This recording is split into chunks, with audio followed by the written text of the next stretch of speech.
नमस्कार, आप देख रहे हैं वी स्टार न्यूज। मैं हूं दिवाकर विक्रम सिंह।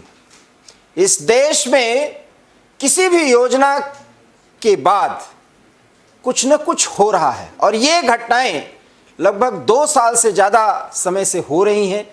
कोई न कोई एक ऐसी स्कीम लाई जाती है जिस पर विमर्श होता है और विमर्श के बाद आंदोलन होता है और आंदोलन ही नहीं, उपद्रव होता है और उपद्रव के बाद सरकार भी कुछ स्टैंड लेती है और उसके बाद फिर कुछ जो रोशनी होती है वो क्लियर होने लगती है। धुंध के बीच से कुछ उजाले की किरण दिखाई देने लगती है।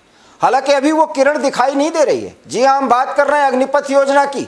अग्निवीर हमारे देश के सीमा प्रहरी होंगे, ये सरकार ने स्पष्ट कर दिया है, तीनों सेनाओं ने स्पष्ट कर दिया है। अग्निवीर अग्निपथ योजना के तहत ही अब सीमा प्रहरी बनेंगे, इसमें कोई दो राय नहीं रह गया। कम से कम सरकार की तरफ से ये इरादा स्पष्ट कर दिया है। लेकिन भारत बंद है। क्यों है बंद? ये सवाल तो मौजू है और पूछना चाहिए। आज हम यही सवाल पूछेंगे कि भारत बंद क्यों? क्योंकि सरकार की तरफ से, सेना की तरफ से सब कुछ स्पष्ट कर दिया गया है और इस देश में जब किसी मुद्दे पर चर्चा होती है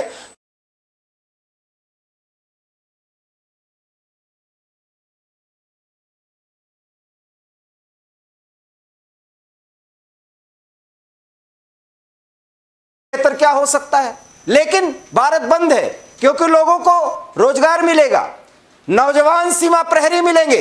लेकिन उत्तर भारत के कई राज्यों में बंद का बेहद और बहुत बुरा असर भी दिख रहा है, मिला जुला असर भी दिख रहा है। लोग नाराज हैं और नाराजगी का कारण उन्हें भी नहीं पता है, क्योंकि जो बातें वो कह रहे हैं वो सरकार ने मान लिया। सिर्फ एक बात नहीं मानी सरकार ने, और वो है कि पुराने तौर तरीके से, पुराने नियम के मुताबिक सेना में भर्ती का मामला।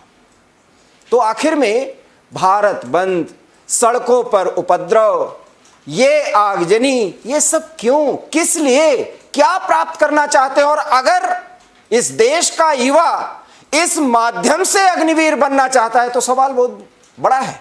और अगर युवाओं के भावनाओं का फायदा उठा करके कुछ राजनीतिक दल अपने आप को लाइमलाइट में लाना चाहते हैं, एक भूमिका, राजनीतिक दल की भूमिका अदा करना चाहते हैं, तो ये भी सवाल है। और अगर इन सब को समवेत रूप में देखें तो इनकी भूमिकाएं हैं क्या? जबकि सरकार झुकी है और झुकने के बाद उसने कुछ रिलैक्सेशन दिया है और अर्धसैनिक बलों से लेकर के राज्यों के पुलिस में भी अब तैयार अग्निवीर रिटायरमेंट के बाद जाएंगे, उनकी भी सेवाएं शुरू हो जाएंगी। लगता तो है कि ये सारी बातों को जान करके इस देश का युवा अगर पढ़ा लिखा है, इतना समझदार है कि वो सीमा प्रहरी बनना चाहता है, तो उसे आंदोलन नहीं करना चाहिए। लेकिन भारत बंद है।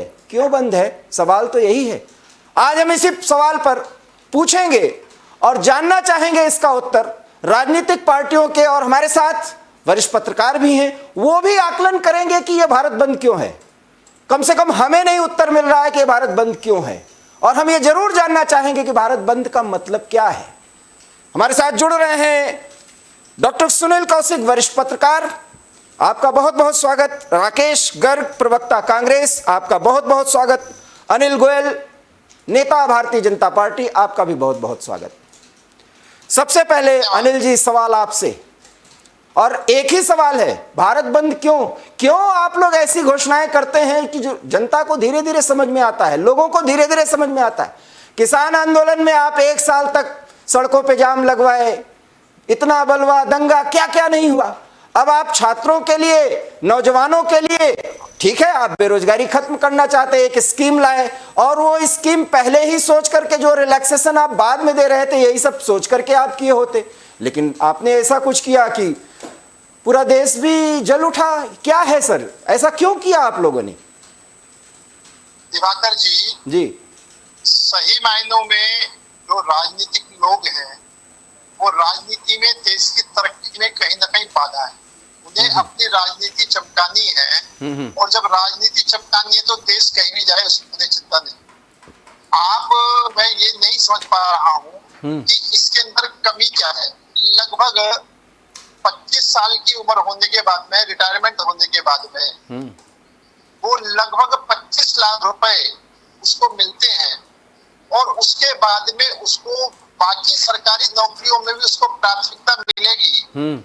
25% इसके अंदर वो आरक्षण इसमें से मूल सेना में जाएंगे, जो 75% मिलेंगे उनको, जो भी सरकार की जितनी भी नौकरियां हैं सब में प्राथमिकता मिलेगी। और निश्चित तौर पर वो अगर प्राइवेट सेक्टर में नौकरी करने जाएंगे तो एक उनके पास जो पूरी तरीके से सर्टिफिकेट होगा कि ये अनुशासित लोग हैं, अनुशासन में चलने वाले लोग हैं, इन पर विश्वास करा जा सकता है। इस सबके इतनी बढ़िया योजना है, जिस योजना को इनको स्वीकार करना चाहिए, बजाय उस योजना को स्वीकार करके नहीं, हमारे मान लिया मैंने मान लिया इतनी अच्छी योजना है, और कल जा करके मतलब रविवार के दिन तीनों सेनाओं के प्रमुखों ने जब स्पष्ट किया तब बातें साफ हुई और आप लोग भी स्पष्ट करते गए। ये किस्तों में आप सुधार क्यों करते हैं? पहले ही ये सब कुछ विमर्श करके करना चाहिए था आपको। दिवाकर जी, निश्चित तौर पर आप समझे बिना सड़कों पर उतरेंगे, विरोध के लिए विरोध करेंगे। आप एक बात बताएं, ये योजना हिंदुस्तान में नहीं है, अगर हम विदेशों में भी देखा जाए तो बहुत से देशों में ये योजना है। इसराइल में तो 100% लोगों को उसमें जाना पड़ता है। तो ये कहीं ना कहीं हम अपना नौजवान अनुशासित और निश्चित तौर पर ट्रेन हमारा नौजवान तैयार होगा और वो देश के विकास के अंदर बहुत बड़ा रोल अदा करेगा हमारा युवा। ठीक है, आज इसको बहुत तसल्ली से समझने की जरूरत है, देश के हित में समझने की जरूरत है। ये जो फैसला है वो पूरे देश के अंदर के हित में है और लगभग हर व्यक्ति को, अच्छा दूसरा बैंक से गारंटी मिलेगी, अगर वो नौकरी के बाद अपना बिजनेस करना चाहेगा तो लगभग 25 लाख रुपए उसके बाद में उसको बैंक लोन नहीं मिलेगा। बैंक लोन से अपना को व्यवसाय नहीं, हम इस पे बाद में जाएंगे, इस पे बाद में जाएंगे, हम पूरी डिटेल से तफसील से बात करेंगे। आप ये बताइए सर, सारी बातें ये पहले जिस दिन योजना की घोषणा आप करना चाहते थे, अगर ये बातें स्पष्ट कर दी जाती तो इतना आंदोलन होता ही नहीं। और आंदोलन नहीं, ये उपद्रव है, ये हम स्पष्ट कर रहे हैं कि ये उपद्रव है, आंदोलन नहीं है, उपद्रव है। मैं बिल्कुल ये इसको आंदोलन कहीं नहीं सकते। नहीं, लेकिन ये उपद्रव पर भी लोग उतारू हो जाए, आप तैयार ही नहीं कर पाते। यही कुछ किसान आंदोलन में भी हुआ, यही हुआ। अब योजना पे हम भी सवाल नहीं उठा रहे, योजना तो अच्छी है, प्रथम दृष्टया हम भी मान रहे हैं कि योजना अच्छी है, लेकिन आप कन्विंस किए बिना इतने चुपके से, इतने गुपचुप तरीके से क्यों करते हैं ऐसा? नहीं, गुपचुप तरीके से ऐसा नहीं हुआ है, हाँ। स्पष्ट तौर से हुआ है। और अगर कोई नौजवान समझने की कोशिश नहीं करें या राजनीतिक लोग उनको बहकाएं, हाँ। सही बात तो यह है कि राजनीतिक लोग उनको बहका रहे हैं, अच्छा, और बहका के उनको मिसगाइड कर रहे हैं। ठीक है, और उस मिसगाइड करने में अब युवा है वो भ्रमित हो रहे हैं। लेकिन निश्चित तौर पर ये पूरे युवाओं के हित में है, देश के हित में है, और इसको जो है इसका समर्थन होना चाहिए और समर्थन होकर के इसको चीज को आगे बढ़ना चाहिए। राकेश गर्ग साहब, आप कांग्रेस के नेता हैं, इस देश में 7 साल में जब भी कोई मुद्दा उठा है, अब देखिए मैंने भारतीय जनता पार्टी के नेता से बड़े तल्ख सवाल किए, अब आपसे सवाल की बारी आती है। इस देश में बेरोजगारी का मुद्दा सबसे ज्यादा राहुल गांधी ने, आपके नेता महान ने उठाया है। बुरा मत मानिएगा, यह शब्द मैं यूज कर रहा हूं। और जब बेरोजगारी खत्म करने की पहल की जा रही है तो सड़कों पर दंगा फसाद और ये सब क्या करवाना और उसको सपोर्ट करना कि इस देश में आग लगेगा। चिंतन शिविर में वो बोले और आग लग गई, ये सब क्या है सर? दिवाकर जी, मैं उम्मीद करता हूं कि मैं एक बार थोड़ा 2 मिनट 1.5 मिनट के अंदर धारा प्रवाह सारी बात का विस्तार पूर्वक वर्णन कर देता हूं। जरूर, आपके सवाल के जवाब पर जरूर। आप ये देखिए, एक समय आजादी से पूर्व इस देश के अंदर क्या वानगी थी कि नेताजी सुभाष चंद्र बोस एक आवाज देते थे कि तुम मुझे खून दो, मैं तुम्हें आजादी दूंगा। और इस देश का प्रत्येक नौजवान, प्रत्येक इस देश का नागरिक अगर ये सोचे समझे, उम्र का कोई तकाजा नहीं होता था, आजाद हिंद फौज का सिपाही बनकर अपने प्राणों का सर्वोच्च बलिदान देने के लिए तैयार हो जाता था। और आज उसी भारतवर्ष के अंदर, उसी हिंदुस्तान के अंदर एक ऐसी असंवेदनशील, ऐसी तर्कहीन सरकार सत्ता में है जो युवाओं को इस देश का युवा आज भी जब फौज की तरफ रुख करता है तो वो चंद पैसों के लिए या शोहरत के लिए नहीं करता, वो मातृभूमि की रक्षा के लिए और अपने प्राणों का अगर आवश्यकता पड़े तो सर्वोच्च बलिदान देने के लिए करता है। वो 3 साल 4 साल 2 साल की परिपाटी में स्वयं को बांधना नहीं चाहता। वो ये चाहता है कि उसका जीवन जब तक अंतिम सांस ले केवल सेना के काम आए, देश के काम आए। और इस जो सरकार है, भाजपा की सरकार है, मैं इसकी दूरदृष्टि की आपके सामने 2-3 छोटे छोटे वर्षांत रख देता हूँ। देखिए, सबसे पहले ये सरकार बगैर किसी से चिंतन किए, बगैर विपक्ष से सलाह किए नोटबंदी कराती है। नोटबंदी का परिणाम क्या होता है ये आप भी जानते हैं, हम भी जानते हैं। भाजपा के प्रवक्ता बैठे हैं, अगर अपने दिल पर हाथ रखकर नोटबंदी को उपलब्धि बना दे तो हम इनको भी मान जाए। नोटबंदी के अंदर 50 दिन के अंदर 60 से ज्यादा परिवर्तन किए गए थे। क्यों नहीं पहले सारी चीजों का होमवर्क कर लिया जाता? क्यों नहीं सारी चीजों का पहले आकलन कर लिया जाता? मैं इसको अदूरदर्शी सरकार कहूंगा। नहीं, ना, सवाल सुनिए अब आप, सवाल सुनिए अब आप। नोटबंदी की बात आप कर रहे, नहीं, एक सवाल कर लूं फिर आप करिए, आपकी बात को मैं वहीं से आगे बढ़ाऊंगा। आप ये बताइए, इस देश में नहीं, सवाल तो सर मैं करता रहूंगा और जहां से आप उत्तर खत्म किए वहीं से शुरू करवाऊंगा। ये बताइए, इस देश में बेरोजगारी खत्म होना चाहिए ना? देश के अंदर निश्चित रूप से बेरोजगारी खत्म करने के लिए मेरा सवाल सुनिए सर, मेरा सवाल सुनिए। ये सवाल आपसे अभी तक किसी ने नहीं किया होगा। 4 साल के लिए भी अगर इस देश के युवा को रोजगार मिल रहा है तो बुराई क्या है इसमें? आप मुझे ये बताइए, जब 2014 के अंदर मोदी जी भारी बहुमत से सरकार बनाई थी, उन्होंने एक वादा किया था कि हर साल 2 करोड़ लोगों को रोजगार देंगे। भाजपा के प्रवक्ता बैठे हैं, ये बताएं कितने करोड़ लोगों का। मेरा सवाल अब आप मेरे सवाल का जवाब दीजिए पहले। ना, पहले मेरे सवाल का जवाब दीजिए। बेरोजगारी पर चोट की जा रही है ना? बेरोजगारी पर चोट किया जा रहा है ना? सिर्फ सैन्य क्षेत्र है, एक सैन्य क्षेत्र है। अगर सैन्य क्षेत्र के अंदर और बहुत सा पूरे टक्कर जाए और वो सरकार के पास 1.5 लाख तो पोस्ट सिर्फ सेना के अंदर खाली पड़ी हुई है, करोड़ों पोस्ट सरकार के पास खाली पड़ी हुई है, वहां रोजगार दीजिए। राकेश गर्ग सर, मेरे एक सवाल का जवाब आप दीजिए। अरे पद 1 नहीं 2 नहीं 3 लाख खाली हो। शुरुआत की गई, आप लोग शुरुआत में आंदोलन करवाते हैं, भारत बंद करवा रहे हैं। आप युवाओं को और आंदोलित कर रहे हैं या उनको कह रहे हैं नहीं तैयार हो और रोजगार लो? ये क्यों नहीं कर रहे? ये चीज, इससे आपको मुश्किलें आ रही है क्या? सुनिए, जिस दिन रक्षा मंत्री जी ने इस अग्निपथ पॉलिसी का देश के सामने प्रस्तुतिकरण किया था, इस देश के युवा सड़कों पर निकले थे। ये कोई पॉलिटिकल प्रोग्राम नहीं है, ये इस देश के युवा जो कितने सालों से तैयारी कर रहे थे। इसको राजनीतिक षड्यंत्र या राजनीतिक परिप्रेक्ष्य में मत तोलिए। ठीक है, इस देश के उन युवाओं ने अपने प्राणों की आहुति तक दी है। ठीक है, अपने चकनाचूर हुए। इस देश का युवा रोजगार चाहता है, लेकिन वो स्थायी रोजगार चाहता है, मान सम्मान के साथ रोजगार चाहता है, वो संख्या और भय में या अनिश्चितता के माहौल में रोजगार नहीं चाहता है। मनरेगा एक बढ़िया स्कीम आपने चलवाई थी।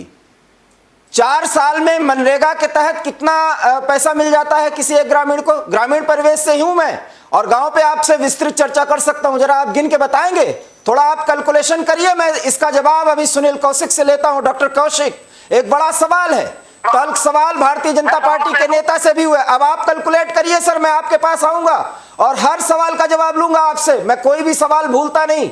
डॉक्टर कौशिक, मैं अभी जवाब डॉक्टर कौशिक से सवाल करने दीजिए। डॉक्टर कौशिक, ये राजनीति की भेंट चढ़ गई। एक को ये दिखाना था कि हम रोजगार देने जा रहे हैं, अब मिशन 2024 शुरू हो गया, और एक ये चाहता है कि हम रोजगार लेने ही नहीं देंगे क्योंकि हम इसी में जलेबी बनाएंगे। ये जनता सब समझती है सर। ये सब कुछ समझते हुए भी भारत बंद है, भारत बंद का असर भी दिखाया जा रहा है। कितने छात्र हैं, कितने आंदोलनरत युवा हैं, कितने किसी पार्टी के कार्यकर्ता हैं, सब समझ में आ रहा है। आकलन आप किस दृष्टिकोण से कर रहे हैं इस पूरे मामले का, पूरे प्रकरण का? देखो सिंह साहब, सबसे पहले ये है जी, जनता युवा सरकार पर भरोसा करना कर। जब बार बार जनता और युवाओं का भरोसा टूटे तो निश्चित तौर से जो आज देश में हो रहा है वो होता है। पहली बात नहीं हो रहा है, कई बार ऐसा हम लोग आप ये देखिए कौन सी गारंटी है कि 25%, 75% जो लोग रिटायर होंगे उनको गारंटी बैंक लोन देगी। किस चीज की गारंटी है कि उनको और जगह नौकरियां दी जाएंगी? कौन से विभाग जो आजकल हर प्रदेश से घोषणाएं हो रही हैं, क्या नोटिफिकेशन जारी हुए हैं क्या? सिर्फ घोषणाएं रह जाएगी। तो जब आपने कोई विस्तृत ब्यौरा तैयारी नहीं किया और आंदोलन के बाद आपने ये तय कर लिया कि साहब युवा संतुष्ट कैसे होंगे, तो मुझे लगता है कि युवा देश का विकास करेंगे। दूसरा, उत्तर प्रदेश की बात आप छोड़िए, पूरे देश की बात, तमाम नौकरियां हाईकोर्ट और सुप्रीम कोर्ट में पिछले 10 साल से है। वो संगठन हाईकोर्ट की पहली बेंच से जीते तो सरकार डबल बेंच से जीती, वो संगठन डबल बेंच से जीते सरकार सुप्रीम कोर्ट में चलेगी। आप रोजगार देना ही चाहते, रोजगार यदि आप देते तो निश्चित तौर से सरकार कब अपील करती है? अपील तो विपक्ष के लोग करते हैं, लेकिन यहाँ पहली बार देश में देखा जा रहा है, मैं तो उत्तर प्रदेश की घटना बता रहा हूँ, कई प्रदेशों में ऐसा है सरकारें अपील कर रही है रोजगार के खिलाफ। इसका मतलब क्या है?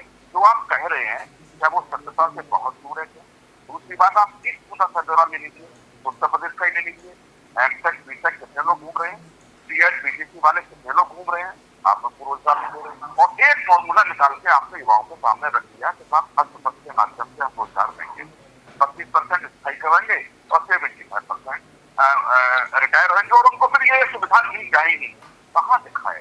संसद में कोई बात हुआ या आप आकर के मीडिया के सामने आपने बोल दिया और वो नियम बन गया? जब वो 25-75% लोगों को जो घोषणाएं सुविधा हो रही है वो नहीं मिलेंगी, फिर वो युवा क्या करेंगे? वो लोग अचार डलाना भी सीख गए होंगे, वो सिस्टम भी चलाना का सीख गए होंगे। डॉक्टर कौशिक बहुत महत्वपूर्ण बातें कह रहे हैं, ये चर्चाएं तो हो रही हैं। मैं आपसे पूछना चाहता हूं कि क्या सरकारी नौकरी का ये मतलब यही है कि जिंदगी भर का पूरा ठेका ले लिया जाए? मैं सवाल इसलिए कह रहा हूं डॉक्टर कौशिक, समझिएगा, प्राइवेट जॉब्स में जो लोग होते हैं क्या उसमें पूरे जिंदगी का ठेका होता है? बिल्कुल आप सही कह रहे हैं। और मैं कई देशों की तुलना कर दूं तो हमारा देश बहुत पीछे है। एक व्यक्ति लगभग 6 से 7 बार नौकरियां चेंज करता है, अपने देश में 600 बार चेंज करता है, और जिस तरीके से प्रतिभा उसमें आती जाती है उसी हिसाब से वो अप्लाई करता रहता है और उसी हिसाब से वो प्रमोशन पाता रहता है। लेकिन उदाहरण इस बात का है कि आपने मुद्रा योजना की एक योजना लेकर के आपने 23 करोड़ लोगों को लोन दिया और 23 करोड़ लोगों को लोन दिया रोजगार के लिए। आपने समीक्षा की क्या? 23 करोड़ लोगों को जो आपने लोन बांट दिया, रोजगार कितना कम हुआ ये आपने समीक्षा की क्या? 7 करोड़ से ऊपर तो लोग मिल नहीं रहे। तो आप जब योजना लेकर के आते हैं और योजना आपकी धराशायी हो जाती है, तब मुझे लगता है कि युवा संपर्क को करना है। मुझे लग रहा था कि मुद्रा योजना सरकार लेके आई है, बहुत अच्छा सिस्टम है, लेकिन पैसे देंगे, लोग रोजगार करेंगे, चाहे कोई ठेला चलाना चाहता है, कोई साइकिल के टिक्कर की दुकान, कोई मिठाई की दुकान खोलना चाहता है, बहुत अच्छी बात है। लेकिन आपने 23 करोड़ लोगों को लोन देने के बाद उसकी समीक्षा नहीं की, वास्तव में 23 करोड़ में से कितने लोगों को लोन मिला।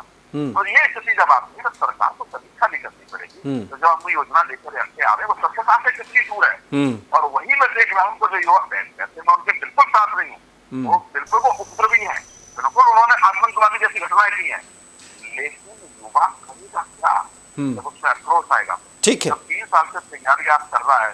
मैं उत्तर प्रदेश की छोटी सी घटना बता रहा हूँ आपको। 3 लाख से ऊपर सेना के लिए तैयारी करते हैं, ठीक है, 6,000 लोगों की उसमें नियुक्तियां होती है प्रदेश में, और लोग तो आंदोलन नहीं करते, सभी बसों में आदमी लगाई, संयम है, अगली बार आएंगे और नहीं आएंगे तो ठीक है, बहुत सारे लोग रह जाते हैं। लेकिन जब सरकार सपना दिखाने का काम करती है तो युवाओं को लगता है कि फिर एक का फॉर्मूला आ गया। इस बात को सभी सरकार को बता। भारतीय जनता पार्टी के नेता हमारे साथ बैठे हुए हैं, प्रवक्ता अनिल गोयल साहब, एक वरिष्ठ पत्रकार का आकलन और मूल्यांकन दोनों आपने सुना। ठीक है, उन्होंने गलत काम किया, सचमुच में ये आंदोलन नहीं है, ये उपद्रव है, उसमें कुछ न कुछ आग में घी डालने का काम लोग कर रहे हैं। लेकिन सवाल फिर जैसा मैंने कहा वही डॉक्टर कौशिक भी कर रहे हैं, वो भी वरिष्ठ पत्रकार है, ये आप लोग इतने प्रयोगधर्मी क्यों हो जाते, इतना विश्वास क्यों होता है? परंपरा को टच करके आप आधुनिकता का समावेश करके कोई नई चीज लाइए, लेकिन आप लोग तो सोचते हैं कि सब कुछ नया ला करके और एकदम छा जाएंगे। किसान आंदोलन में भी किसानों के लिए जब आप 3 कानून लाए तो भी आपने यही किया, हालांकि आप पूरी तरह से गलत नहीं है, गलत इसमें भी नहीं है, लेकिन इतना ज्यादा प्रयोगधर्मी, इतना ज्यादा विश्वास कि प्रधानमंत्री को यह कहना पड़े कि हम तो कोई नया काम करते हैं तो इस तरह की मुश्किलें आती हैं लेकिन हम डटे रहेंगे।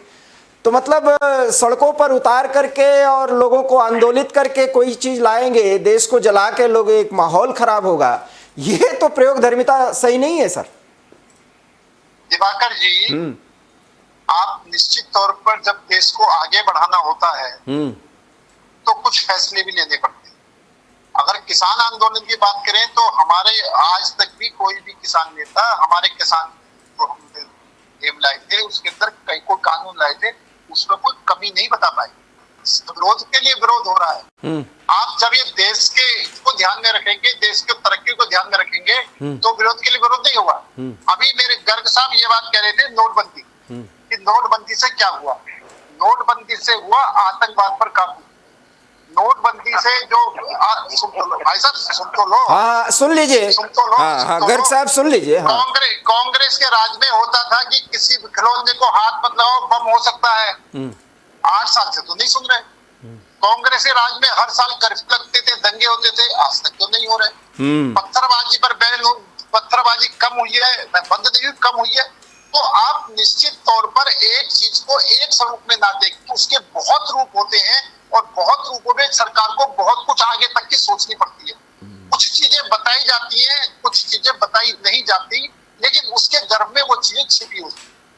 तो आज जो अग्निवीर की योजना लगी है, लागू हुई है, वो निश्चित तौर पर पूरे देश को सुरक्षित रखने के लिए, आंतरिक तौर पर भी सुरक्षित रहे, बाह्य तौर पर भी सुरक्षित रहे, उन सबको ध्यान में रखते हुए इस योजना को लाया गया है। और दूसरी जो दिवाकर जी बात कर रहे हैं कि हम अगर रोजगार देने की बात करते हैं तो आप उसके अंदर भी किंतु परंतु कर रहे हैं। हम किसी ना किसी तरीके से रोजगार तो दे रहे हैं और जो 75% रहेंगे, उन 75% लोगों को हर जगह प्राथमिकता मिलेगी। सरकारें इस बात को बता रही हैं। और उसके अलावा भी अगर पुलिस में भी जाएंगे तो इनमें से जाएंगे, बाकी सब जगह जाएंगे, इनमें 75% में से जाएंगे। 25% तो नौकरी मिल जाए, 75% जो हमारे युवा हैं, जो ट्रेंड युवा कह सकते हैं, उनको भी हर जगह पर पूरा चांस मिलेंगे। और आप निश्चित तौर पर ये देखेंगे कि ये मास्टर स्ट्रोक है ये देश के लिए, ये पूरे देश के लिए सबसे बढ़िया योजना जितनी नहीं, ये तो ठीक है, मैं फिर कह रहा हूं सब कुछ बढ़िया है। अभी कल दोपहर में 2 बजे, 2:15 बजे के करीब तीनों सेना प्रमुख भी सब कुछ स्पष्ट किया। आपने नोटिफिकेशन भी जारी करवा दिया सर, हमें सब कुछ पता है। 25, 26 और 1 जुलाई को सब कुछ क्लियर हो जाएगा। अग्निपथ पर अग्निवीर आगे बढ़ेंगे और आपने 75% में सबको एकमोडेट करने की कोशिश भी कर ली है, सबको समायोजित किया जाएगा। हम सबसे सहमत हैं। अरे यही बात तो पहले दिन होनी चाहिए ना। मैं आपसे ये कह रहा हूं कि इतना आप लोग एकदम एक ऐसे अंदाज में कोई योजना लाते हैं जिससे कि जैसा कि आप कह रहे हैं कि लोग यूज करते हैं, तो यूज करने वालों को मौका मिल जाता है। दिवाकर जी, ये सारी योजनाएं जो बनी हैं वो 1 मिनट में चेंज नहीं हो रही है। सारी योजनाएं बन करके निश्चित तौर पर ये जरूर है कि 21 साल से इस साल के लिए 23 साल तक की योजना को जरूर, जो हमारे नवयुवक है उनको थोड़ा शांत करने के लिए कि 23 साल तक की छूट दी गई है। योजनाएं सारी सेम की सेम है जो हमने सब लोगों को बताई है। लेकिन अगर आप किसी योजना को सुने बिना, समझे बिना लोगों, बच्चों को सड़कों पर उतार देंगे, बच्चों को बहका करके इसका अपना राजनीतिक लाभ उठाएंगे, तो निश्चित तौर पे देश के लिए बहुत चिंताजनक स्थिति है। गोयल साहब एक सवाल करूं, खरी बात कहता हूं। बहुत बड़ा संगठन है आपका, कैडर मजबूत है, संघ परिवार से भी आप सत्ता में है, मैंने माना। आपके कार्यकर्ता, आपके लोग उन युवाओं को इतना तक नहीं समझा पा रहे कि आप सड़कों पर मत उतरिए, योजना आपके लिए है। तो आप अपने कमी का भी मूल्यांकन करिए ना।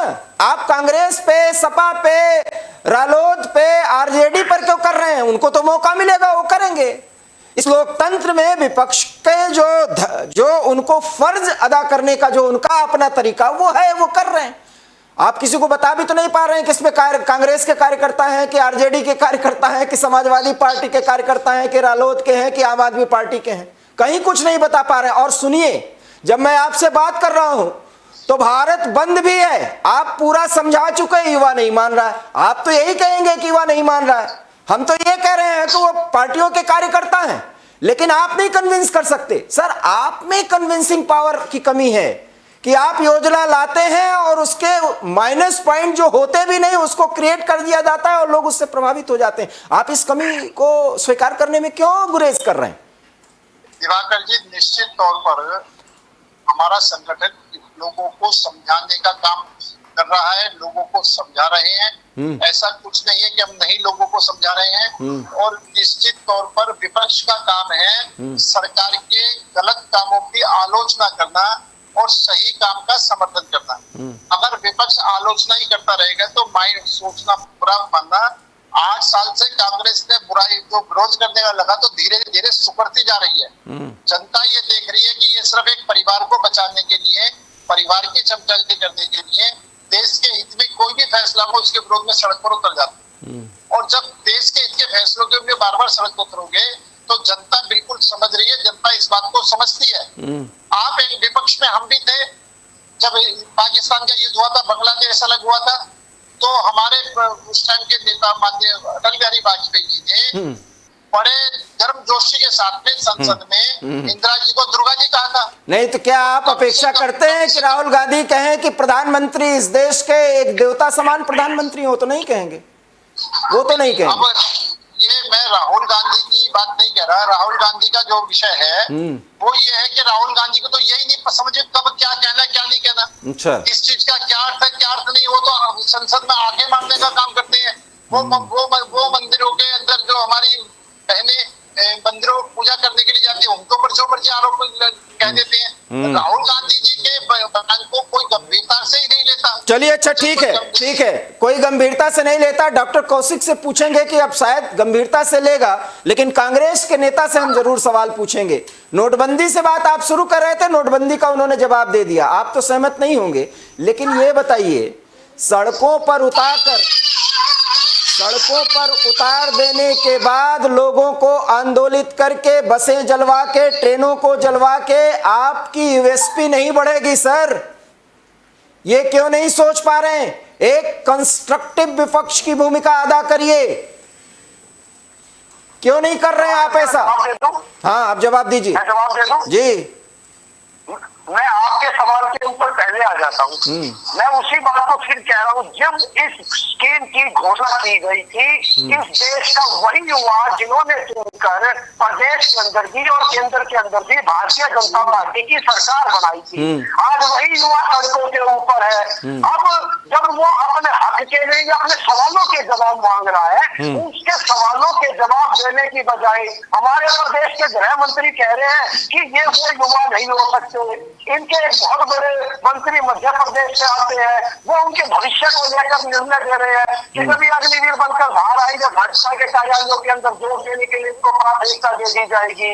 एक और केंद्रीय मंत्री वीके सिंह जी बैठे हैं जो इनके भविष्य को लेकर ये जवाब दे रहे हैं कि भाई अगर आपका मन नहीं करता तो सेना में मत आइए। किसने बोला है?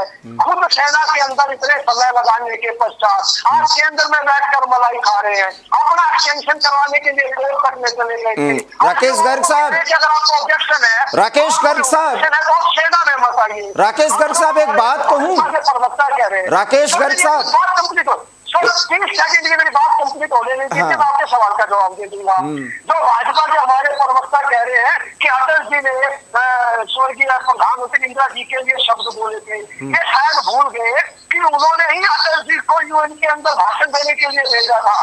पंडित नेहरू जी ने इनके संस्थापक श्यामा प्रसाद मुखर्जी को, जो कि विपक्ष के थे, कश्मीर मामलों का मंत्री बनाकर भेज दिया था। राजनीति में ये सूचिता होनी चाहिए। मोदी जी को क्या करना चाहिए? अगर उनको लगता है कि ये युवा सड़कों पर है, उनकी बात नहीं समझ सकते, तो स्वयं सामने आए। छोटे छोटे चुनावों के अंदर गृह मंत्री और प्रधानमंत्री पहुंच जाते हैं। आज जब युवा आत्मदाह कर रहा है, अपने प्राणों का बलिदान सिर्फ बेरोजगारी की वजह से दे रहा है, उनकी समस्याओं को सुनने के लिए, समाधान करने के लिए गृह मंत्री जी और प्रधानमंत्री जी के पास समय नहीं है क्या? दर साहब, एक बात बताऊं आपको, आप हो सकता है इसको सवाल के रूप में लीजिएगा, आपसे इसका जवाब लूंगा क्योंकि हमें डॉक्टर कौशिक से सवाल करना है। पंजाब में यही कर रहे थे आप, किसान किसान किसान किसान, साफ हो गए आप। और ये युवा नीति पर जिस तरीके की रणनीति आप चल रहे हैं, आपकी पार्टी को नुकसान होगा। खैर, ये मेरा एक सुझाव है, बाकी सवाल भी है इस पे आपसे सवाल करूंगा। डॉक्टर कौशिक, बड़ा सवाल ये है, मैं उत्तर दे देता हूँ, दिवाकर जी, मैं उत्तर दे देता हूँ। बड़ा साधारण सा जवाब है, चुनाव में हार और जीत अपनी जगह है, ये संसदीय और लोकतांत्रिक प्रणाली है, इसके अंदर कोई दिक्कत नहीं है। लेकिन किसानों के मुद्दे के ऊपर 700 से ज्यादा किसानों ने शहादत की, इनके जो बयान है वो आग में घी डालने का काम करते हैं। किसान शहीद हुए, अंत में प्रधानमंत्री जी को सामने आकर कहना पड़ा हमारी तपस्या में कमी रह गई थी, इसीलिए वापस लेते हैं। ये शब्द मेरा ध्यान रखना, प्रधानमंत्री जी की तपस्या में नोटबंदी में कमी रही, जीएसटी में कमी रही। डॉक्टर कौशिक, मैं समझ गया सर, आप यही उत्तर देंगे। प्रधानमंत्री जी यूथ को समझाने की जिम्मेवारी डॉक्टर आरोप लगाए जा रहे हैं। मैं समझ गया, क्या आप यही उत्तर देंगे? डॉक्टर कौशिक, कांग्रेस ने, डॉक्टर राकेश गर्ग साहब, मैं आपसे फिर कह रहा हूं, मैं एक एक बात आप जो कहना चाह रहे हैं वो सब कहलवाऊंगा इसी। डॉक्टर कौशिक, डॉक्टर कौशिक, मैं आपके पास आता हूं। डॉक्टर कौशिक, मुझे मालूम था कि प्रधानमंत्री के उस बात का जिक्र करेंगे जिसमें उन्होंने कहा था मेरी तपस्या में कोई कमी रह गई, और फिर कहता हूं कि प्रधानमंत्री नहीं, गृह मंत्रालय ही नहीं, सेना के प्रमुखों को भी कहना पड़ा कि हाँ एज रिलैक्सेशन है और इस तरीके से छूट मिलेगी। राज्य सरकारें, जो भाजपा शासित राज्य सरकारें, वो कह रहे हैं प्रायोरिटी मिलेगी। ये सारी बातें वही कहता है जो मजबूत होता है। कहा जाता है ना, जब पेड़ पर फल लग जाते हैं तो झुक जाता है, और लोकतंत्र में झुकना चाहिए। क्या कोई झुके ना? क्या अल्टीमेट होता है, कुछ से गलती हो ही नहीं सकती? प्रयोग धर्मिता भी इतनी बुरी बात तो नहीं है डॉक्टर कौशिक? देखो सिंह साहब, जब हम जनमानस के लिए काम करते हैं और जनमानस जिस तरीके से आपको विश्वास के साथ सुनता है, कई वर्षों बाद एक सशक्त सरकार आई थी, आपने देखा, हमने भी देखा, गठबंधन की सरकार रही, में बहुत सारे निर्णय नहीं हो पाए थे, तो देश में पूर्ण बहुमत की सरकार थी और लगा देशों के हाथ उस बदलाव आएगा। तो अपेक्षा भी मोदी जी से और भाजपा की सरकार से थी, लेकिन बार बार वही चीजें हों कि जब हम लोग से जुड़े हुए मुद्दों पर कोई बिल लाते हैं, कोई एक्ट बनाते हैं, तो कम से कम चर्चा जनता के बीच उसकी होनी चाहिए। किसान बिल में भी बीजेपी की यही गलती, तो जो ला रहे हैं मुझे लगता है कि थोड़ी बहुत गुगाहट हो जाती है, पहले से कुछ डिबेट मीडिया में आना स्टार्ट हो जाती, कुछ ऐसे मुद्दे थे जिनको ऐड कर सकते थे, कुछ ऐसे मुद्दे थे जिनको हम बाहर कर सकते थे। यदि चर्चा शुरू हो जाती तो मुझे नहीं लगता कि इतना आक्रोश किसान बिल को लेकर के होता। और जो युवाओं के लिए लेकर के आए, मुझे लगता है कि 3 महीने पहले थोड़ी सी चर्चा शुरू हो जाती है इसको लेकर के, क्या ये योजना ठीक है कि हम इसमें ऐसे ऐसे करना चाहते हैं, तो थोड़ा सा मीडिया के माध्यम से भी हम लोग डिबेट करते, न्यूज पेपर में भी आता, सोशल मीडिया में आता, तो मुझे लगता है कि इतना आक्रोश नहीं होता। लेकिन जो बार बार आप उपयोग शब्द कर रहे हैं, मैं बिल्कुल इससे सहमत हूँ, अचानक आप ले आते हैं और प्रयोग करना चाहते हैं इस देश के, वो मुझे लगता है नहीं चलेगा। पहले तो हो सकता था, लेकिन सुने अखबार थे, जिन्हें सुने अखबार में लोगों ने पढ़ा, एक गांव में कस्बा में अखबार आते थे, धीरे धीरे करके दोपहर तक उसको पढ़ा जाता था। अब तो सेकंडों में सारी चीजें लोगों के पास पहुंच जाती हैं, एक कोने से दूसरे कोने में खबरें पहुंच जाती हैं, क्या कहना चाह रहे हैं, चाहे वो विपक्ष है, चाहे वो सत्ता पक्ष का व्यक्ति है। तो ये थोड़ा सजग होके बीजेपी को ये समझना पड़ेगा कि जनता से जुड़े हुए जो मुद्दे हैं, अब देखो 16.5 धाराएं खत्म संविधान के एक्ट से, कोई उस पर आंदोलन नहीं हुआ, जनता समझ रही थी कि वो खत्म होने चाहिए। लेकिन जब रोजगार से जुड़े किया जाते हैं, जब रोजमर्रा की बातों से जुड़े होते हैं, तब लगता है कि जो आक्रोश था, और मैं इसको नहीं मानता पहले जनता दूसरे दिन का आंदोलन में नहीं मानता, विपक्ष का उसमें सहयोग था, उसके बाद विपक्ष का हो सकता है। पहले दिन युवाओं का रोज था इस देश में, और इतने बड़े तरीके से कोई स्ट्रेंथ देश में नहीं हो सकता। और एक बीजेपी की सरकार की बात मान भी ली जाए, षड्यंत्र है, तो आपकी या फेलियर है कि जो चीज आप देश में लाना चाह रहे हैं और आपको इस बात का जिक्र नहीं है, इस बात का ताजा नहीं है कि देश चल सकता है, ट्रेनें चलाई जा सकती है, बस चलाई जा सकती है, तो इसका मतलब आप सबसे कमजोर सरकार है। तो देश के मुद्दे पर देश चलाया रहेगा और आप बैठे खामोश बैठे रहेंगे, आपकी एजेंसी चुप रहेंगे, और तो सजग होना पड़ेगा सरकार। अनिल गोयल साहब, कौन सी बात सरकार कहना चाहती है? बिल्कुल बिल्कुल, क्या ये कहना चाहती है विपक्ष का ये था, इस विपक्ष का ये था, लारा चाह रहे थे, तो आपकी सुरक्षा एजेंसी फेलियर है, युवाओं का आक्रोश है, तो उसको ईमानदारी से कीजिए। अनिल गोयल साहब जवाब दीजिए। सुनील कौशिक जी ने अपनी बात को बहुत अच्छी तरीके से रखी है, और निश्चित तौर पर सुनील कौशिक की बात हमारे लिए मार्गदर्शन का काम कर रही है, जैसा मार्गदर्शन करा, इन्होंने बहुत बात ठीक तरीके से करी है। लेकिन मैं अभी गर्ग साहब की बात कह रहे थे, जीएसटी की बात कर रहे थे, आपके अंदर हिम्मत नहीं थी जीएसटी लाने की, हमारे अंदर हिम्मत थी, हमने जीएसटी ले आए। आपके अंदर हिम्मत नहीं थी धारा 370 खत्म करने की, हमारी हिम्मत थी, हमने धारा 370 खत्म करी। आपके अंदर हिम्मत नहीं थी 3 तलाक खत्म करने की, हमारे पास हिम्मत थी, हमने 3 तलाक खत्म करे। हमने तो निश्चित तौर पर देश के हित में काम करा है, सरकार के वोट की चिंता नहीं। नहीं, लेकिन आपने 2 जगह हिम्मत दिखाई। आप किसानों के लिए 3 कानून लाए, हम कह रहे हैं गलत नहीं है, सब कुछ नहीं समझा पाए, आप मानिए। आप युवाओं के लिए रोजगार की योजना लाए, सब कुछ अच्छा है, बिल्कुल बेरोजगारी से अच्छा है कि कम से कम रोजगार के लिए जाए, सीमा के प्रहरी बने, लेकिन आप समझा नहीं पाए। एक पत्रकार के तौर पर, वरिष्ठ पत्रकार के तौर पर कौशिक साहब कह रहे हैं कि इस तरह की चर्चा होनी चाहिए थी, कम से कम कुछ डिबेट होना चाहिए था, वो आप नहीं करा पाए, तो क्या आप बहुत सफल हैं? अगर राहुल गांधी कुछ अनाप शनाप बोलते हैं तो आप भी तो अपने ही अंदाज में सब कुछ अच्छा लाने को और बिल्कुल अचानक सब कुछ इस देश में नया करके दिखाने की कोशिश करते हैं। आप कहां बहुत अच्छे हो गए सर? दिवाकर जी, निश्चित तौर पर आप ये देख रहे होंगे जिस देश में सुरक्षा संबंधित सुई भी बाहर से आती थी, आज वो देश रक्षाओं के सामान को निर्यात कर रहा है। आप ये देख रहे होंगे कि जिस भारत की बात को कोई ध्यान से नहीं सुनता था, आज भारत की बात को पूरा विश्व ध्यान से सुन रहा है। मैंने कहा मना किया सर? आपने आपने ये सब देखा होगा। और जो सड़कें पूरे विश्व में सड़क बनाने का विश्व रिकॉर्ड बनाया तो भारत ने बनाया। बिल्कुल सही बात। आप और जब निश्चित तौर पर इतने सब काम चारों के जो पेंडिंग काम है वो पूरी तरीके से कर रहे हैं और उस मशीनरी से काम करवा रहे हैं जो मशीनरी कांग्रेस ने हमें बिल्कुल सही बात मानी, लगे भी मशीनरी दी थी, जब लगी मशीनरी मान लिया।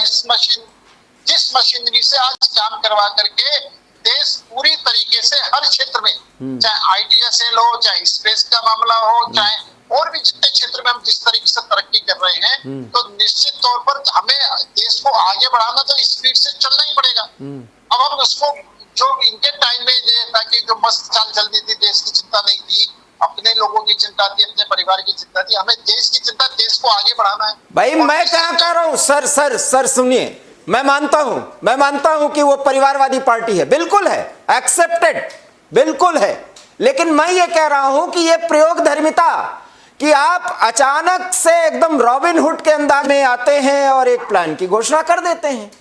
हम नहीं कह रहे हैं गलत है सर, लेकिन इस देश का युवा, मैं मानता हूं उसमें आग में घी डालने का काम किया गया, वो तो हम कांग्रेस नेता से पूछेंगे ना, आप क्यों नहीं कन्विंस कर पाए? सर मैंने 2 उदाहरण दिए, किसानों के संबंध में 3 कानून लाए, झुकना पड़ा ना, आपको पीछे जाना पड़ा ना, यहां भी आप एक स्तर से अपने कुछ स्टैंड से पीछे ही गए। अरे पहले होमवर्क कर लेना चाहिए ना, ये कमी क्यों नहीं स्वीकार करते हैं? आप कांग्रेस की कमियां गिनाने लगते हैं। अरे कांग्रेस आपकी कमियां गिनाते गिनाते राहुल गांधी कांग्रेस को यहां तक ले आए, आप वो रास्ता मत पकड़िए ना, आप मानिए ये कहीं गलती हुई और प्रधानमंत्री एक्सेप्ट भी करते हैं।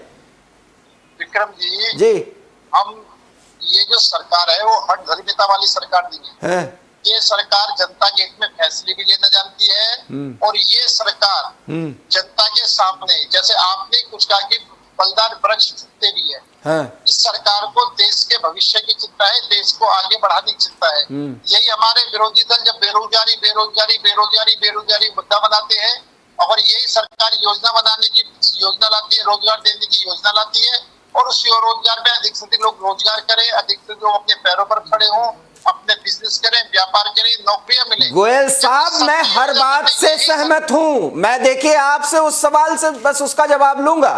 आप रॉबिन हुड के अंदाज में एकाएक आए, एक मंत्रालय का कोई अधिकारी या मंत्री आके बैठ के बोला कि इतने 1000 लोगों को रोजगार मिल जाएगा, 2 दिन मंथन चलता है, ऐसे किसान आंदोलन में भी हुआ था, हम आपको याद दिलाएंगे, और 2 दिन के मंथन के बाद इस देश का युवा आक्रोशित हो जाता है। अब आप ये मत कहिएगा कि उनके कार्यकर्ता हैं, होंगे, मैं भी मानता हूं, लेकिन आप कन्विंस करने में असफल हो जाते हैं शुरुआती दौर में, इसको एक्सेप्ट कर लीजिए, बात खत्म। हम कहां कह रहे हैं कि गलत है योजना, हम नहीं कह रहे। दिवाकर जी, अगर हमें इस बात का आभास होता कि ऐसा हो सकता है तो निश्चित तौर पर हम वो भी काम करते जो आप कह रहे हो। हमें तो ये था कि हम जनता के युवाओं को, देश के युवाओं के लिए आकलन और आभास में कमी है सर। अच्छी योजना ला रहे हैं। हाँ। और हमारा युवा जो है इस योजना को स्वीकार करके, लेकिन हमें ये नहीं पता ये था कि हमारे जो विरोधी दल है इसका मिसयूज करेंगे, लोगों युवाओं को भड़काएंगे। सर अब ये मालूम होना चाहिए आपको, अब ये मालूम होना चाहिए, ये मालूम होना चाहिए सर, 8 साल हो गए सरकार चलाते ही, इतना मालूम होना चाहिए। और व्यवहारिक दृष्टिकोण है कि विपक्ष तो ताक में रहेगा। अब रही बात कांग्रेस के नेता से, मैं पूछता हूं सर, आप 2 मिनट मौन रखें। देखिए, आप बेरोजगारी का खूब रोना रोए हैं 8 साल, और अब ये सरकार आने वाले कुछ ही महीनों में रोजगार के कई योजनाएं लाएंगे। कितनी बार सड़कों पर उतारेंगे युवाओं को? कांग्रेस नेता आपसे ही सवाल है सर। आप दिवाकर जी, सबसे पहले तो जो भाजपा के जो प्रवक्ता बोल रहे थे, मैं इनकी बात का जवाब दे देता हूँ। जो ये बात कर रहे हैं ना राहुल गांधी जी के बारे में, तो मैं आपको बिल्कुल विश्वास पूर्वक कहता हूँ कि इस देश के एकमात्र स्नातक एंटायर पॉलिटिकल साइंस के हमारे माननीय प्रधानमंत्री जी से एक पिछले 8 साल के अंदर एक भी प्रेस वार्ता नहीं करी है। टेलीप्रॉम्प्टर के बिना बोल नहीं सकते हैं आप। एक प्रेस वार्ता देखिए मैं गलत शब्द नहीं सुनूंगा। या टेलीप्रॉम्प्टर सुन लीजिए। गांधी जी से उनका आमने सामने का व्यक्तिगत तौर पर मैं आपसे कह सकता हूं ना, मैं आपको यहां रोकूंगा। ये राहुल गांधी के वाक्य को आप दोहरा रहे हैं, मैं रोकूंगा। टेलीप्रॉम्प्टर से देख करके बोलने वाले प्रधानमंत्री नहीं है। प्रधानमंत्री का एक अनुभव है, उनसे गलतियां हो सकती हैं जो ये देश देखता है, और उनसे उनको गलतियों को स्वीकार करने के लिए दबाव बढ़ाता है। पहले आप सुनिए, आप सही प्रश्नों का जवाब दीजिए। मैं और दिवाकर जी आपके प्रश्न के उत्तर पर आ जाता हूँ। हाँ, जी। हरियाणा प्रदेश रोहतक से बिलोंग करता हूँ। हाँ। मैं सिर्फ हरियाणा की आपको बात बता देता हूँ। पिछले 8 साल के अंदर ये प्रदेश इन्हीं के CMII के आंकड़े हैं, बेरोजगारी के अंदर नंबर 1 प्रदेश बन चुका है। महंगाई में तो पूरा हिंदुस्तान एक है। GDP धराशायी हो चुकी है। और जो आप ये आंकड़ों की बात कर रहे थे ना कि देश सुरक्षित हो गया है, और हमने ये धारा 370 हटा दी। जब 370 हटाई, 370 हटाने के पश्चात जो कश्मीर में आप कश्मीरी हिंदुओं को कश्मीर फाइल आप दिखाने का जो कर रहे थे, आप देखो वो पलायन कर रहे, सत्याग्रह कर रहे, हड़ताल कर रहे, उनको भी कह दो। बहुत याद आ रहा है ना। अपनी कमजोरियों को विपक्ष के मत मत मरिए। आप एक बिल्कुल दूरदर्शी लोग हैं, और आप जो ये योजनाएं लेकर आते हैं, हमें मत समझाइए। कश्मीर की बहुत याद आ रही है आपसे, काबिल व्यक्ति को सामने लाइए। आपसे सवाल जरूर है, सुन लीजिए। कश्मीर की आपको बहुत याद आ रही है। सवाल तो भारतीय जनता पार्टी के नेता से भी पूछूंगा, लेकिन आपसे बहुत जरूर पूछना है। आपको पता है 12 लाख कश्मीरी बाहर हैं, आपकी भी सरकार थी, और जिससे आप गले मिले थे ना वो जेल में है। आप बोलेंगे कश्मीर के मुद्दे पर? आप बोलेंगे सर? कांग्रेस नेता होने के नाते आप कश्मीर के मुद्दे पे बोलेंगे? जिस PDP को आज ये भर के सोचते हैं, उसी के साथ भारत के हिंदू यशस्वी सम्राट माननीय प्रधानमंत्री मोदी जी ने बैठकर 2 झंडे रखे हुए थे वहाँ, एक तिरंगा था और एक कश्मीर का था। आज उसी PDP को भर के सोचते, उसके साथ मिलकर सुनिए फारूक अब्दुल्ला को तैयार कर रहे थे आप। सुनिए अरे मुझसे सवाल सुनिए सर। फारूक अब्दुल्ला को प्रेसिडेंट बनाना चाहते थे, नहीं माने वो, क्योंकि उनका मुंह ही नहीं है, वो दिखाने लायक नहीं है इस देश के 135 करोड़ लोगों को कि वो राष्ट्रपति बनने लायक है। उनको भी आप बना रहे थे। आप बात करेंगे कश्मीर का, आप कश्मीर का बात करेंगे। अब ले आइए भारतीय जनता पार्टी के नेता को, भारतीय जनता पार्टी के नेता को स्क्रीन पर लाइए, उनसे भी बात करते हैं। आप लोगों ने कश्मीर के साथ जो खेल किया है ना, सवाल नहीं कर सकते आप लोगों ने।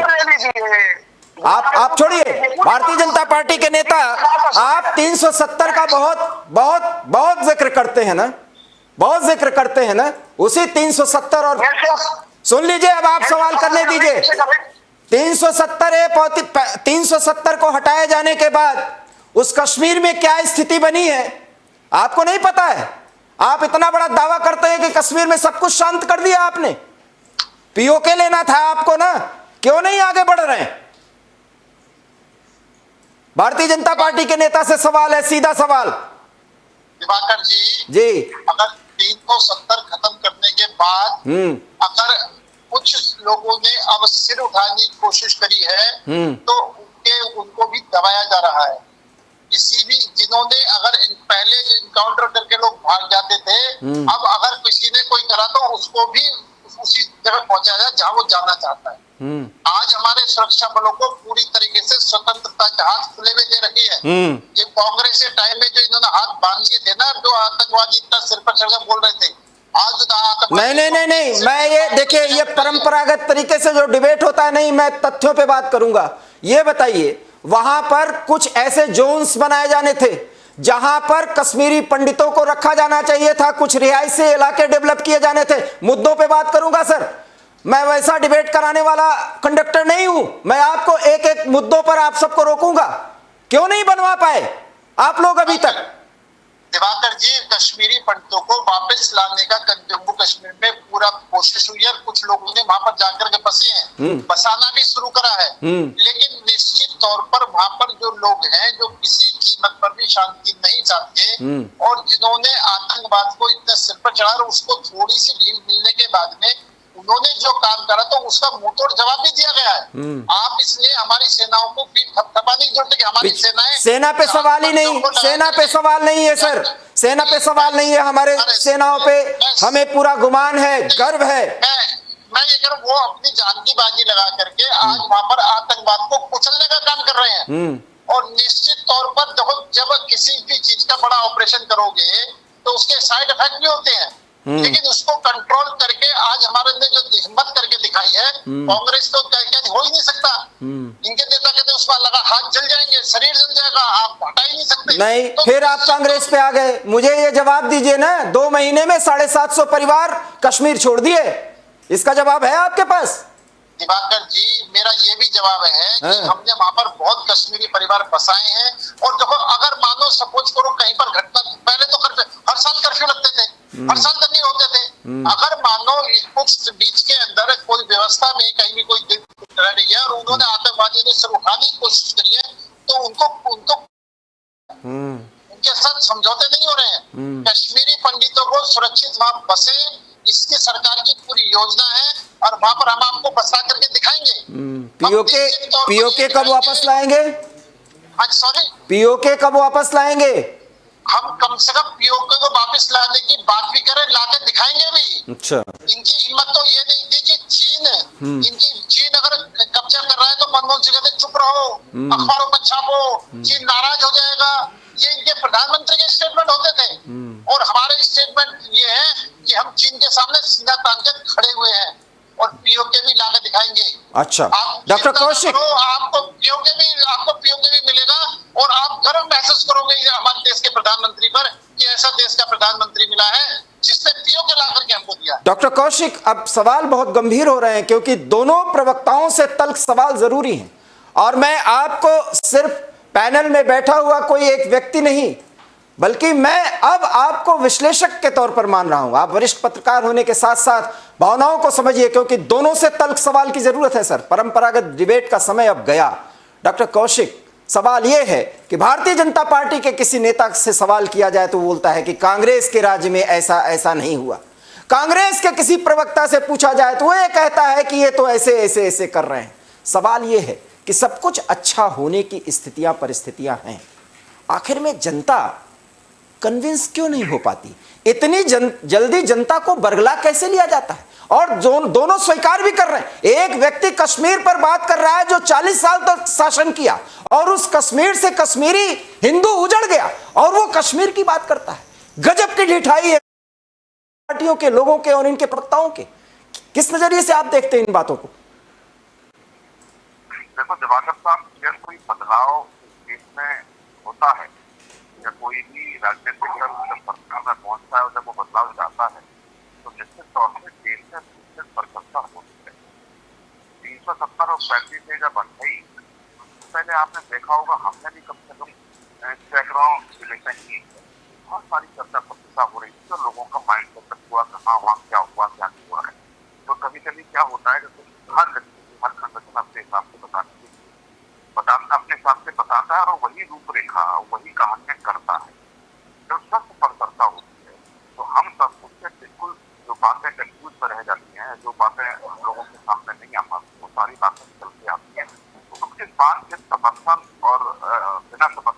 है।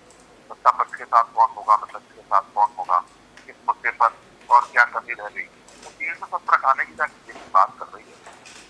निश्चित तौर से मान सकते हैं कि 2 साल से उन्होंने बहुत मुख्तलिफ तरीके से तैयारियां की, जिसको खानों खान को खबर नहीं, लेकिन पिछले 2 साल से जब 370 हटाई क्या हुआ वहाँ कश्मीरी पंडितों के साथ, वहाँ क्या चल रहा है, 370 हटनी चाहिए कि नहीं हटनी चाहिए। बहुत सारे पीछे सवाल कश्मीर की तरफ से भी आए कि 370 हटाने के बारे में सोचा तो हाथ काट किए जाएंगे, तमाम चीजें, बहुत सारी चीजें रही। उसके बाद भी आपने देखा चाइना और पाकिस्तान को लेकर के पड़ता, हमारे देश का युवा, हमारे देश के लोगों ने उसको समझा, इसीलिए सरकार का समझा था। नोटबंदी पर आपने देखा होगा कि नोटबंदी पर शहर से स्वीकार किया, प्रधानमंत्री की बात को माना, उन्होंने कहा आतंकवाद खत्म होगा, उग्रवाद जो पूर्वोत्तर के राज्यों में वो खत्म होगा। लगता है देश की जनता को कि यदि कोई व्यक्ति बोल रहा है या कुछ देश में बदलाव आना चाह रहा है तो उसकी सरकार समर्थन करती है, जनता भी समर्थन करती है। और विपक्ष भी आप देखोगे कितना, पिछली बार जब कांग्रेस की सरकार रही है तो बीजेपी ने भी समर्थन किया है, बहुत सारे मुद्दों पर कांग्रेस ने भी समर्थन किया होगा, ऐसा नहीं है। लेकिन राजनीति के लिए आप कुछ छोड़ देते हैं, इससे कोई बचता नहीं है, क्योंकि राजनीतिक पर राजनीतिक कमियां आई।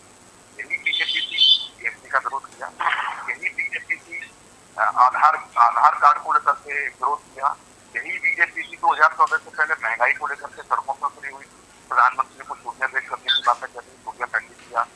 ऐसा नहीं है, वही चीजें आज अब पेश कर रहे थे। बीजेपी कहाँ है?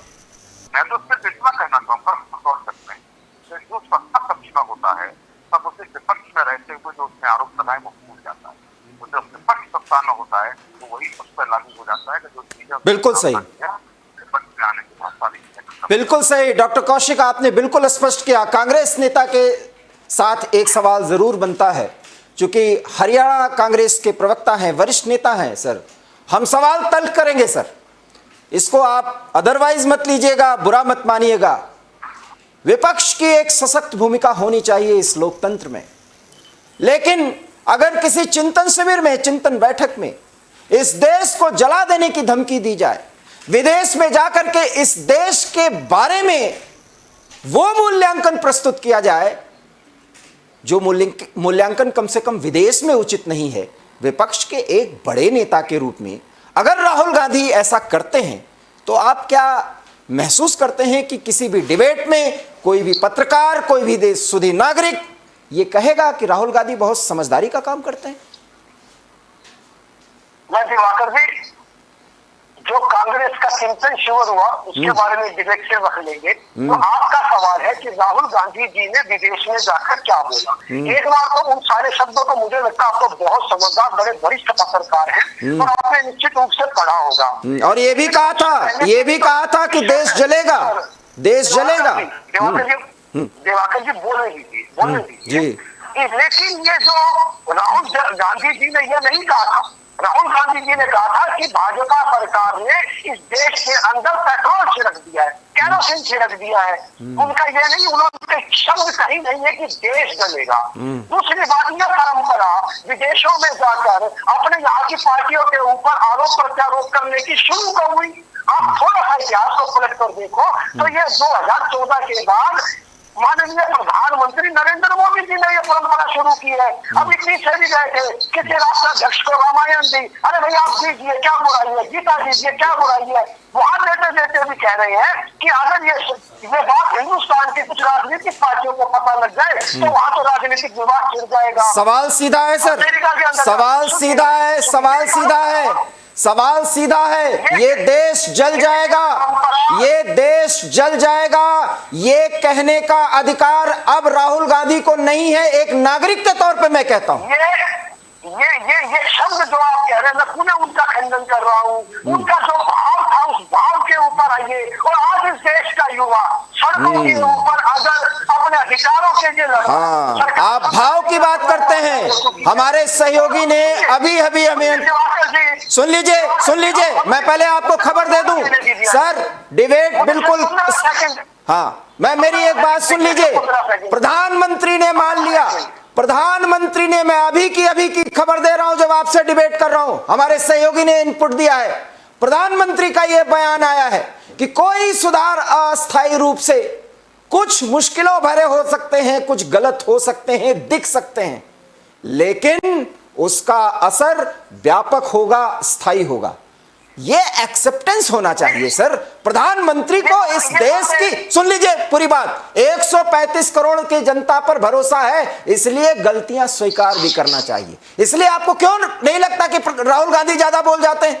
कभी आप देश को जला देंगे, कभी इस देश में मिट्टी का तेल छिड़कवा देंगे। कहां मिट्टी का तेल छिड़क उठा है? कहां यह देश जल रहा है? अगर आप लोग इस तरह की बात न करें तो सवाल मैं भारतीय जनता पार्टी के नेता से भी पूछूंगा। अब आप जवाब दीजिए। अगर प्रधानमंत्री जी आज इस बात को कह रहे हैं, ठीक है, हमारा कोई सवाल नहीं है। हमारा सवाल ये है कि अगर इस देश का युवा सड़कों पर है, आपका वोटर, इस देश का यूथ, इस देश का भविष्य है, उसको समझाने की जिम्मेवारी किसकी? सरकार की। जिन प्रदेशों के अंदर देखिए 300 से ज्यादा सीटों के साथ पार्लियामेंट के अंदर नरेंद्र मोदी जी की सरकार, 16 से ज्यादा राज्यों के अंदर भाजपा की सरकार, जिन प्रदेशों के अंदर यूथ सबसे ज्यादा सड़कों के ऊपर है, और आपके हिसाब से जो उपद्रव हो रहा है, कहते हैं कि शांतिपूर्वक आंदोलन होना चाहिए, संविधान के दायरे में होना चाहिए, अपनी मांग आप गांधी जी की नीतियों पर चलकर भी रख सकते हैं। लेकिन जब राज्य सरकारों का भी उसके अंदर, राज्य सरकार इनकी है, केंद्र में सरकार इनकी है, और बहकाने की जिम्मेवारी है, बहकाने का जो मिथ्या दोष है वो कांग्रेस के ऊपर लगाया जा रहा है। जो भाजपा के प्रवक्ता बैठे हुए हैं, बड़े सीनियर नेता हैं, इनको तथ्यों की कम जानकारी है। अगर नरेंद्र मोदी जी आज सामने आकर कहते हैं ऐसी बातें नोटबंदी के दौरान बोल दिया ना, मैंने नरेंद्र मोदी की बात बताई आपको के दौरान बोल देखी, लेकिन कृषि कानून के दौरान भी हमने बहुत ऐसी बातें, नरेंद्र तोमर जी की भी बातें हमने बहुत बार सुनी। ये देखिए, इस देश के भविष्य का सवाल है, इस देश की सेना का सवाल है, इसको प्रयोगशाला के तौर पे मत भूलिए। उनके मन में कोई संशय है, भविष्य को लेकर संशय है। एक बार गर्ग साहब, एक बार मैं फिर आपको याद दिला दूं, गर्ग साहब एक बार फिर याद दिला दूं, इसी किसान आंदोलन के बाद उत्तर प्रदेश में चुनाव हुआ और आप लोग साफ हो गए। आपके बारे में तो कह सकता हूं, साफ हो गए। भूल कर रहे हैं आप लोग, हाँ भूल कर रहे हैं, क्योंकि सशक्त विपक्ष होना चाहिए। खैर मैं सवाल आपसे करूंगा, आपसे सवाल करूंगा। मैं उसके उत्तर दे देता हूँ। जीत और हार लोकतंत्र के अंदर ये कोई बहुत ज्यादा मायने नहीं रखता। यही भाजपा सरकार, यही भाजपा के लोग हैं। कभी पार्लियामेंट के अंदर 2 लोग बैठे होते थे, हमारी हरियाणा के विधानसभा के अंदर महज 2 या 3 बैठे होते थे। तो ये कोई वो वजह नहीं है, लोकतंत्र के अंदर जीत और हार चलती रहेगी। लेकिन कृषि कानूनों के ऊपर सरकार ने माना कि चूक हुई है, या तो लागू करने में, या उसके प्रावधानों में, या उसको समझाने में, नहीं समझाने में। अब आप सही बोले। वही सवाल आज है कि अगर आज इस देश का यूथ सड़कों पर है, वही जो हमारे राजनीतिक विश्लेषक है सुनील भाई भी बैठे हैं, बड़ा अच्छा विश्लेषण कर रहे हैं, इनका भी सवाल यही है, समझाने की जिम्मेदारी किसकी है? आप विपक्ष को या तो साथ रखते, आप चिंतन करते, पब्लिक प्लेटफॉर्म के ऊपर डिबेट रखते, लेकिन नहीं, ये एक किस्म से बिल्कुल तानाशाही तरीके से काम करने वाली सरकार है। इनको ये लगता है कि जो ये फैसले ले रहे हैं, जो मोदी जी फैसले ले रहे हैं, वही सर्वकालीन है, वही ऐतिहासिक है, वही प्रथम व्यवहार है इस देश के अंदर। गोयल साहब, ठीक है, गोयल साहब, विश्वास में नहीं, गोयल साहब देखिए, बात तो ये सही कह रहे हैं, विश्वास में लेना पड़ेगा। ठीक है, बात तो ये सही कह रहे हैं, जवाब देना पड़ेगा। आप जिम्मेवारी से कैसे भाग सकते हैं? गोयल साहब अब आप चुप रहिए सर। गोयल साहब एक बात बताऊं, जब मैंने ये बात बताई तो ये शायद ध्यान से नहीं सुने। प्रधानमंत्री नरेंद्र मोदी का ये बयान मैं आपको बता रहा हूं, जो अभी मैं डिबेट के दौरान बता रहा हूं, जो हमारी इनपुट टीम ने हमें बताया। प्रधानमंत्री ने बयान दे दिया है कि कुछ चीजें समय रहते गलत लगती हैं, उसका असर बहुत व्यापक होगा। यह विश्लेषण के बाद प्रधानमंत्री बोल रहे हैं। आप लोगों को स्वीकार करने में क्यों गुरेज हो रहा है कि हाँ कुछ चीजें हम समझा नहीं पाते समय रहते? इसको स्वीकार कर लीजिए, बाकी अपनी योजनाओं पर आगे बढ़िए। निश्चित रूप से रोजगार की जरूरत है और रोजगार दिलाया जाना चाहिए। और सुन लीजिए, आप खैर न बता पाए 25-26 जून को और 1 जुलाई तक स्थितियां सामान्य हो जाएंगी, ये आकलन है सर?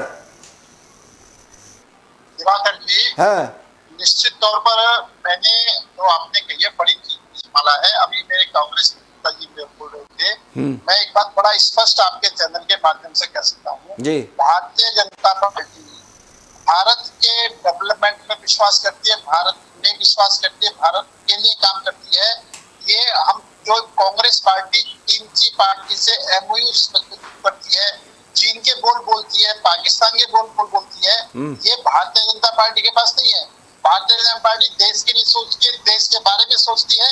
आपने आज तक 1994 चीन से जो एमओयू करा हुआ है, आज तक आपने इन बात नहीं करी है कि भाई क्या एमओयू तुमने करा कांग्रेस पार्टी ने। आज कांग्रेस पार्टी ने आज तक जब चीन के साथ हमारी हो रहा था, आप चीन के राजदूत से चुपचाप जाकर राहुल गांधी मिल रहे थे। इस विषय में आज तक नहीं तुम क्या मिल रहे हो क्या नहीं मिल रहे हो। आप हमेशा देश के बारे में नहीं सोचते। नहीं, ऐसा नहीं कह सकते, ऐसा नहीं कह सकते कि कोई देश के बारे में नहीं सोचता। दिवाकर जी आज मैं ये कहता हूँ कि इन्होंने क्यों नहीं बताया चीन की पार्टी से कौन सा एमओयू इन्होंने कर रखा है। जब चीन के साथ हमारी युद्ध तो चीन के राजदूत से चुपचाप जाकर क्यों मिल रहे थे ये। निश्चित, और मैं इनके नेता की बात कर रहा हूँ, राहुल गांधी, मैं सारे कांग्रेस की बात नहीं कर रहा। निश्चित तौर पर ये देश के बारे में सोचना शुरू करे, जनता इनको स्वीकारेगी नहीं। जनता धीरे धीरे इनको नकार रही है, और नकारते नकारते कहीं ऐसा ना हो कि ये इतिहास बन जाए कि कांग्रेस भी कभी थी। डॉक्टर कौशिक, अंतिम कमेंट, क्योंकि पीसीआर टीम से बिल्कुल संकेत आ रहा है कि समय समाप्त हो रहा है। लेकिन सर, ये तल्ख डिबेट था, इसमें कहीं से कोई लाई चिपड़ी नहीं, सीधी बात, और सभी पार्टियों के नेताओं से, एक पत्रकार के हैसियत से जो देख रहे हैं आप, योजनाएं सही होती हैं, कन्विंसिंग पावर की कमी है, और अगर ये कमी है तो रॉबिन हुड नहीं बनना चाहिए, न तो सरकार के किसी नुमाइंदे को, न अल्टीमेट सरकार के किसी प्रारूप में एक अगर कोई प्रेजेंटेशन होता है, सब कुछ सहमति के साथ होना चाहिए। लेकिन इस देश में रोजगार खत्म करना है तो इस तरीके की प्रक्रिया को आगे बढ़ाना गलत नहीं है, ऐसा मेरा आकलन है एक पत्रकार के हैसियत से। लेकिन अंतिम जो आपका, हम इस पर कमेंट सुनना चाहेंगे और उसी पर हम इस डिबेट को समाप्त करेंगे। देखो दिवाकर साहब, जब जनता के लिए काम होता है, देश के लिए काम होता है, और सरकार को पूरा विश्वास है कि हम वास्तव में देश के हित के लिए, जनता युवाओं के हित के लिए काम कर रहे हैं, तो विपक्ष करने की क्या दिक्कत है। विपक्ष ऐसा तो है, कंफ्यूज करेगा, और कंफ्यूज करने का काम करेगा तो लगता है देश की जनता समझेगी।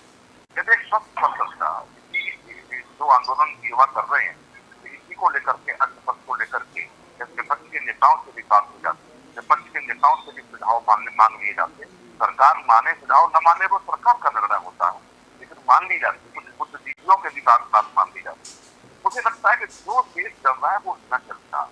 ये बिल्कुल प्रधानमंत्री की बात से मैं सहमत हूँ, लेकिन प्रधानमंत्री को ये भी समझना चाहिए कि उनका दायित्व, सरकार का दायित्व है, हम पहले समझाएं, इस तरीके से बात को रखें। हम अचानक जो आप बार बार बात कर रहे थे, मैं 101% आपकी बात से सहमत हूँ। अचानक आप जब चीजें निकाल के लाते हैं तो फिर एक डर सा लग जाता है कि आखिर इसमें होगा क्या।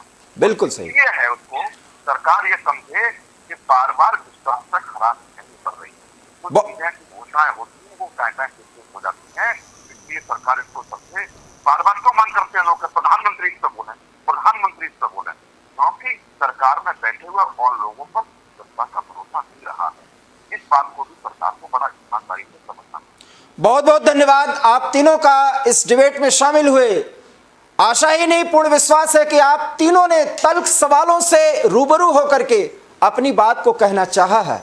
लेकिन इस देश का ये सवाल है कि आखिर में किसी भी प्रोग्राम या किसी भी योजना के प्रस्तुतिकरण में किसी को ऐसा क्यों लगे कि उससे कुछ बात ही नहीं की जा रही है।